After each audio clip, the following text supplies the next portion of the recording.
જિલ્લા ખંભાત સહિત તાલુકાભરમાં કમોસમી વરસાદ વરસતા તૈયાર પાકોને નુકસાન, માવઠાની આગાહી। પૂર્વ મધ્ય અરબ સાગરમાં ડિપ્રેશન સક્રિય થવાના કારણે આણંદ જિલ્લાના ખંભાત સહિત તાલુકાભરમાં માવઠાની અસર વર્તાઈ છે।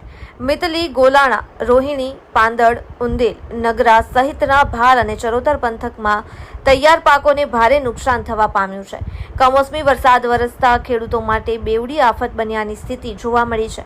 ખેતરોમાં તૈયાર થયેલ ડાંગરનો તેમજ તમાકુ સહિત પાક લણણી સમયે અગાઉ વરસાદમાં પલળ્યો હતો, જેથી સૂકવવા મૂકેલ પાક માવઠામાં પુનઃ પલળી ગયો છે।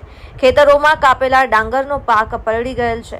રવિ પાકો પણ બગડી જતા ગુણવત્તા પર અસર પહોંચી છે અને રોગ પણ આવી શકે તેની ચિંતા ખેડૂતોમાં વ્યાપી છે।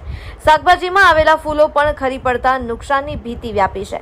હજી માવઠાની સંભાવના રહેલી છે। હવામાન વિભાગ દ્વારા આણંદ અને ખેડા જિલ્લાને યલો એલર્ટ જાહેર કરાયું છે। માવઠાની આગાહીમાં પવનની ગતિ 10 થી 25 કિલોમીટર પ્રતિ કલાકની હોઈ શકે છે। મોટાભાગના સ્થળોએ વાદળ છાયું માહોલ અને મોટા ફોરા સાથે માવઠાની સંભાવનાની આગાહી કરવામાં આવી છે।